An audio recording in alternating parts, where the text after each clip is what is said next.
Chapter 5. How it Works. Rarely have we seen a person fail who has thoroughly followed our path. Those who do not recover are people who cannot or will not completely give themselves to this simple program. Usually men and women who are constitutionally incapable of being honest with themselves. There are such unfortunates. They are not at fault. They seem to have been born that way. They are naturally incapable of grasping and developing a manner of living which demands rigorous honesty. Their chances are less than average. There are those, too, who suffer from grave emotional and mental disorders, but many of them do recover if they have the capacity to be honest. Our stories disclose in a general way what we used to be like, what happened, and what we are like now. If you have decided you want what we have and are willing to go to any length to get it, then you are ready to take certain steps. At some of these we balked. We thought we could find an easier, softer way, but we could not. With all the earnestness at our command, we beg of you to be fearless and thorough from the very start. Some of us have tried to hold on to our old ideas, and the result was nil until we let go absolutely. Remember that we deal with alcohol, cunning, baffling, powerful. Without help, it is too much for us. But there is one who has all power. That one is God. May you find him now. Half measures availed us nothing. We stood at the turning point. We asked his protection and care with complete abandon. Here are the steps we took, which are suggested as a program of recovery. 1. We admitted we were powerless over alcohol, that our lives had become unmanageable. 2. Came to believe that a power greater than ourselves could restore us to sanity. 3. Made a decision to turn our will and our lives over to the care of God, as we understood him. 4. Made a searching and fearless moral inventory of ourselves. 5. Admitted to God, to ourselves, and to another human being the exact nature of our wrongs. 6. We're entirely ready to have God remove all these defects of character. 7. Humbly asked him to remove our shortcomings. 8. Made a list of all persons we had harmed and became willing to make amends to them all. 9. Made direct amends to such people wherever possible, except when to do so would injure them or others. 10. Continued to take personal inventory, and when we were wrong, promptly admitted it. 11. Sought through prayer and meditation to improve our conscious contact with God, as we understood him, praying only for knowledge of his will for us and the power to carry that out. 12. Having had a spiritual awakening as the result of these steps, we tried to carry this message to alcoholics and to practice these principles in all our affairs.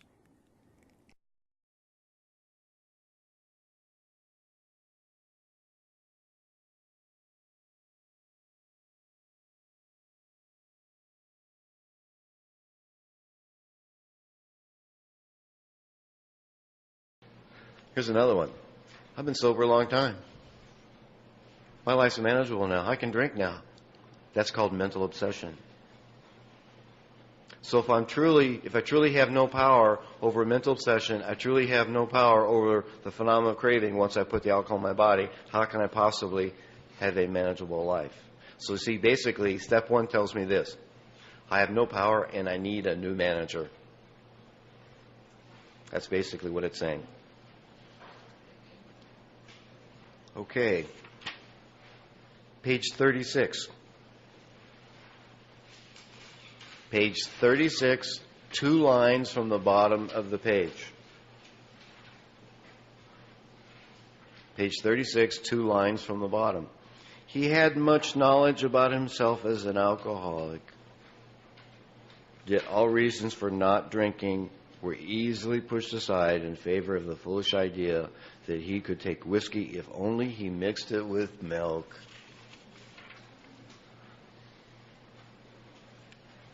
Page 39.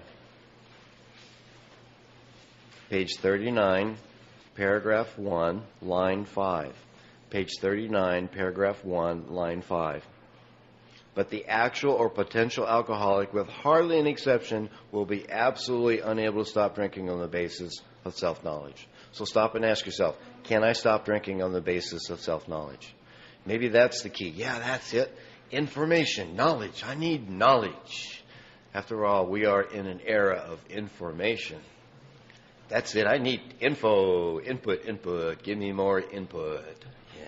Yeah, that's the ticket. Yeah, that'll keep me sober. Okay, now what we're going to do is we're going to find out who's an alcoholic. If you truly believe that you have no power over mental obsession, over the phenomenon of craving, and that your life is unmanageable. Let's turn to page 30.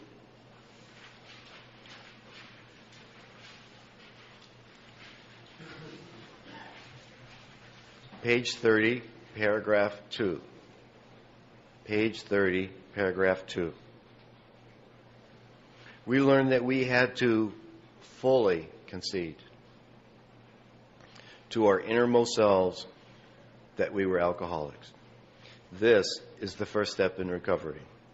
The delusion that we are like other people, or presently maybe, has to be smashed. You notice that the authors aren't saying that we have to fully concede to our sponsor or the group. You will have an opportunity to examine that in a moment. In addition to that, this is what I would encourage you to do. This is the same thing my sponsor had me do. Go home and sit with me, myself, and my soul and ask myself this question. Am I willing to concede to my innermost self that I have no power and that I need a new manager? Basically, if I say yes, this is what I'm saying. I'm saying yes, I had an abnormal reaction. Yes, I did experience the phenomenon of craving. No sufficient reason was enough to keep me sober. I lost all control once I started to drink. And I have lost the power to choose whether I will or will not drink. So you see, what's most important is conceding to myself. As long as I'm clinging to the idea that I have some power, some knowledge, some information, some memory that's going to keep me sober, there's no room for step 2. Look what it says in step 2. Came to believe in what? A power greater than myself. So you see, if I'm still clinging to the idea inside of me, I have some power, there's no room for that, is there? And that has been my experience. That's what happened to me in that 12 years I was bouncing in and out of these rooms. I was never willing to concede to my innermost self that I have no power. I was convinced that I had the answer, that I was smarter than everyone else, that I could still choose to not drink, that self-knowledge was the key. I was convinced of it. My behavior, my experiences illustrates that. If I truly believe that I don't have the power, what am I doing testing it? I'm going to drink no matter what. See, I'm faced with that every single morning that I wake up. Well, I'm going to drink today. Today's the day. I'm going to drink. Why? Because I'm going to drink no matter what. That's why I've learned to resort to the spiritual principles, the spiritual practices like prayer, meditation, evening review, working with others, telling other people what's going on with me.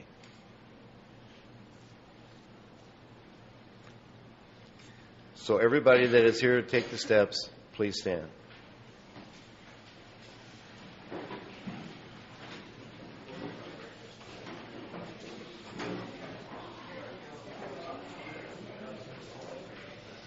We are going to consider the questions that I've just reviewed, and we'll go around the room one at a time, After you answer, please be seated. And I will begin. Am I willing to concede to my innermost self that I'm an alcoholic? Yes.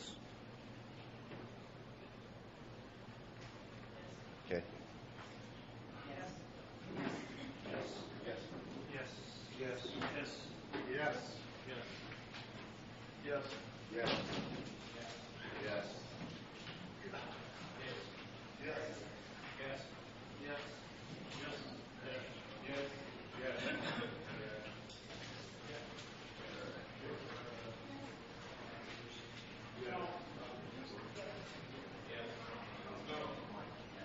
Congratulations.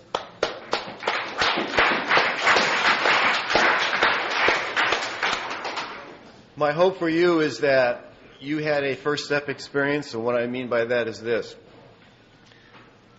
I was taking this guy through the steps, and we went through this. We spent a great deal of time on these 43 pages, and we got to the end, and I said, so, how's it feel knowing that there's absolutely nothing you can do to keep yourself sober? He said, oh, it feels pretty good. I went, what? We overlooked something here, okay? It's not supposed to feel good. If you're feeling good, you probably did not have a first step experience. Consider it. If you are a real alcoholic, how promising does it sound that there's nothing you can do to keep you sober? Is that going to make me feel good? Of course not. I'm supposed to have that experience. Now I'm in a position to seek power. So, I'm not going to leave you hanging there. I'd like to give you a little bit of hope before you leave. Okay, let's turn to page 46. Page 46, paragraph 2, line 5. Page 46, paragraph 2, line 5. This is part of the second step. This is what we have to look forward to. As soon as we admitted the possible existence of a creative intelligence, a spirit of the universe underlying the totality of things, we began to be possessed of a new sense of power and direction, provided we took other simple steps. Check out the key word, new. It doesn't say sense of power. You're not going to get sense of power. I'm going to receive new sense of power. New, that means unlike anything I've ever experienced before. Wow. New direction. Not direction, new direction. I'm going to receive power like I've never experienced it before, and I'm going to have a direction to go that I've never had before. Does that sound wonderful? How many people in here want that? Yeah, me too. That's what we have to look forward to. In preparation for next week, I would recommend that you read pages 44 to 71. To prepare us for steps 2, 3, and 4. So this week we're going to read pages 44 to 71 until we meet next week. I want to welcome all of you to the fellowship of the Spirit, and those of you that are on your way to being rocketed into the fourth dimension. Congratulations for what you've done today, and thank you.